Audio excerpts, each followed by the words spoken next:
Ten rozkaz ma jedno słowo kodowe – godzina W. Ten, kto go podpisał, liczył na 3 dni walki. Trwały 63. Nastolatkowie przeciwko jednej z najpotężniejszych machin wojennych w historii, podczas gdy po drugiej stronie rzeki cała armia stała i patrzyła. Przez 45 lat nie wolno było pytać dlaczego.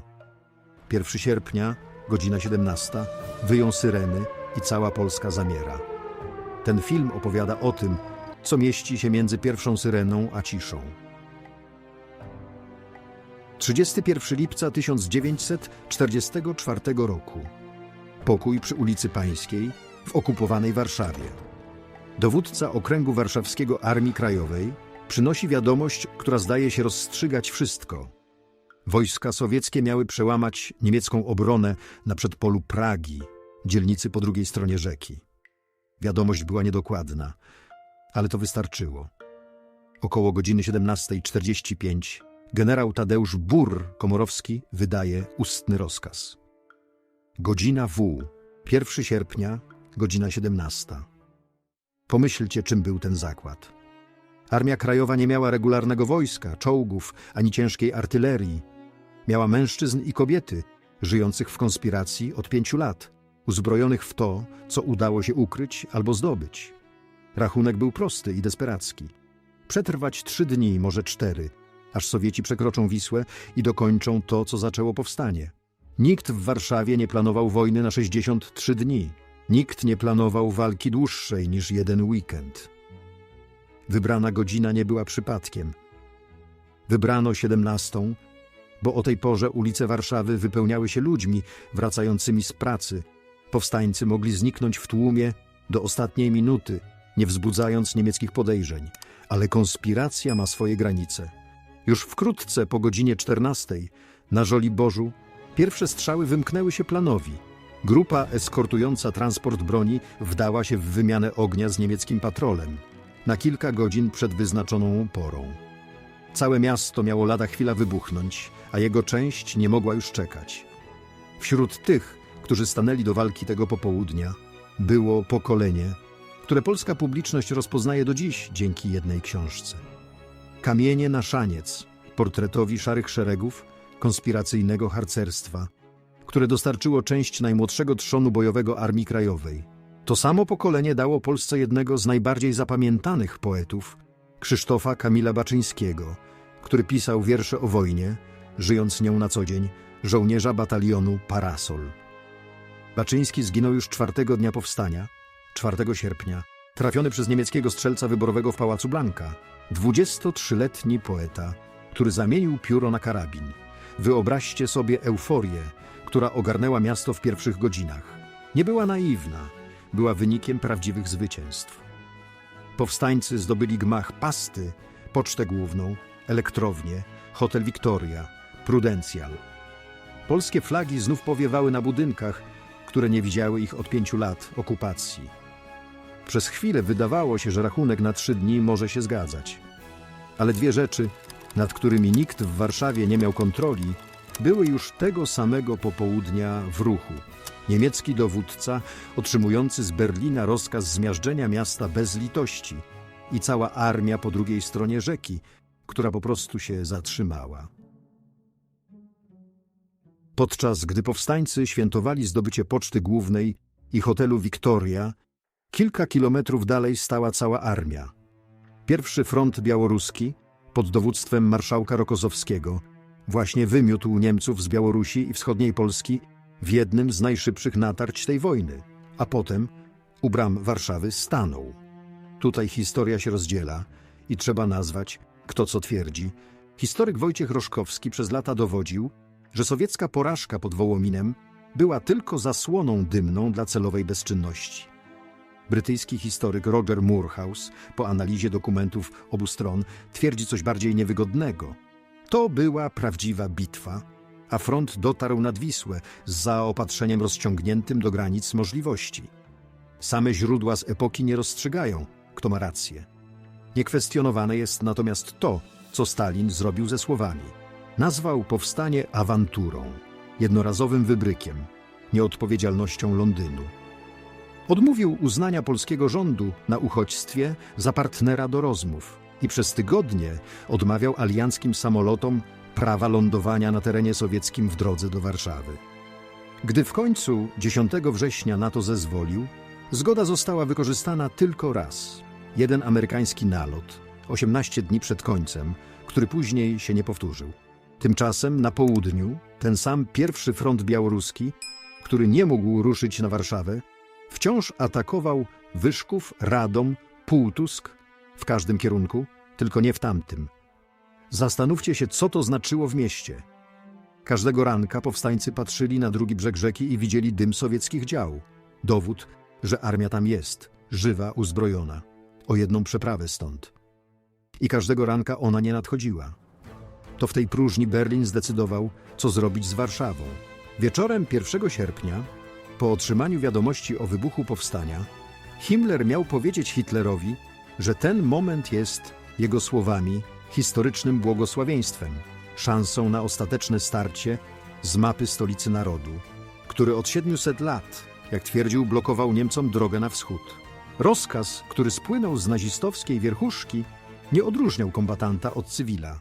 Zabić każdego mieszkańca, nie brać jeńców, zrównać miasto z ziemią jako odstraszający przykład dla całej Europy.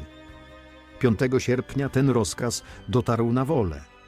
Oddziały SS, kolaboranckie bataliony Rona i niemiecka policja pod dowództwem Heinza Reinefarta posuwały się ulica po ulicy, nie po to, by walczyć z powstańcami, którzy już się wycofali, ale by wymordować tych, którzy zostali. Całe rodziny rozstrzeliwane na podwórkach. Domy podpalane razem z mieszkańcami. Szacunki wahają się między 25 a 60 tysiącami ofiar w niecałe 72 godziny. Rozstrzał jest tak duży, bo wielu ciał nigdy nie policzono. Po wojnie sam Reinefart uniknął jakiegokolwiek procesu. Został burmistrzem niemieckiego kurortu na 12 lat, potem posłem do Landtagu i zakończył życie jako szanowany adwokat, nigdy nie odpowiadając za wolę.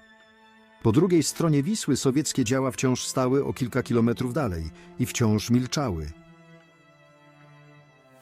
Gdybyście byli w Warszawie, czekając na pomoc, która nie nadchodzi, walczylibyście dalej, czy poddalibyście się wcześniej, żeby ocalić cywilów?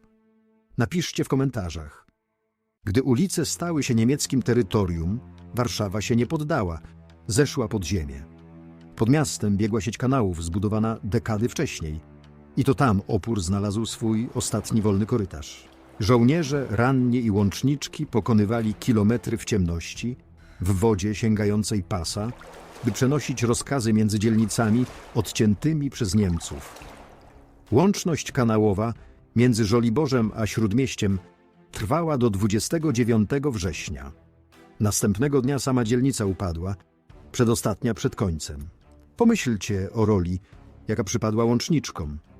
Były to w większości młode kobiety, które stały się systemem nerwowym armii bez pewnej łączności radiowej. Dwie z nich, próbując przywrócić kontakt między oddziałami rozdzielonymi przez Niemców, same ruszyły odcinkiem kanału, uznanym już za nie do przejścia.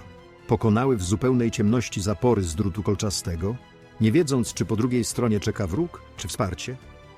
Ten rodzaj anonimowej odwagi, powtórzony setki razy w całym mieście, podtrzymywał powstanie, które nie miało już armii, miało tylko ludzi zdecydowanych nie przestawać. Ale odwaga nie jest nieskończoną amunicją. Pod koniec września, po upadku Mokotowa i Żoliborza, otoczona, bez jedzenia i bez realnej nadziei na sowiecką pomoc, Armia Krajowa liczyła niewiele ponad 20 000 wyczerpanych żołnierzy przeciwko oblężeniu, które wciąż rosło. W nocy z 2 na 3 października w Ożarowie pułkownik Kazimierz Iranek-Osmecki podpisał z niemieckim generałem Erichem von dem Bachem koniec walk. To nie była bezwarunkowa kapitulacja.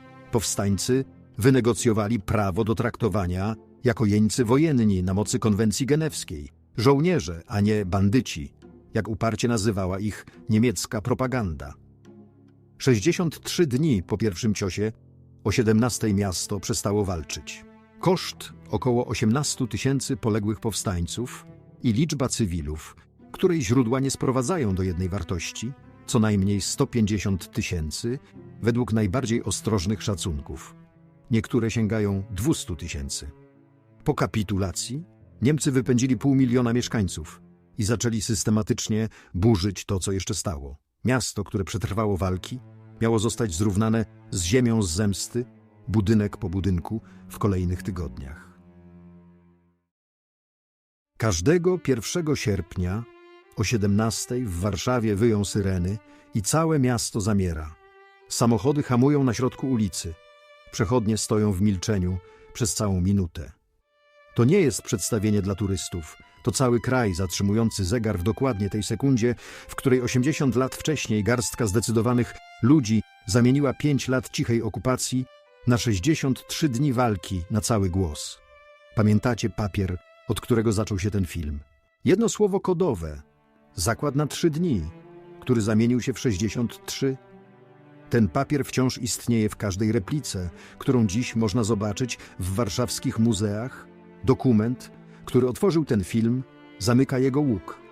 Ten sam rozkaz, który Bur Komorowski podpisał, myśląc w kategoriach dni, stał się dla dzisiejszej Polski jednym z niewielu momentów w kalendarzu, gdy przeszłość i teraźniejszość dotykają się bezpośrednika.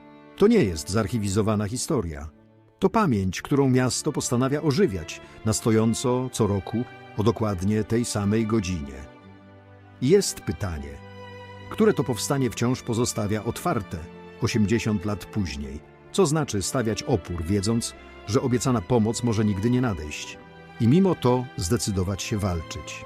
To pytanie, które Polska wciąż zadaje sobie za każdym razem, gdy patrzy na wschód. To nie jedyny dokument, który polska historia ukrywała przez dekady. Jest teczka z 4 podpisami dotycząca innej zbrodni, popełnionej po drugiej stronie tej samej wojny, przez tych, którzy również stali w pobliżu Warszawy, która wyszła z tajemnicy dopiero w 1992 roku. Jej historia czeka w następnym filmie na kanale.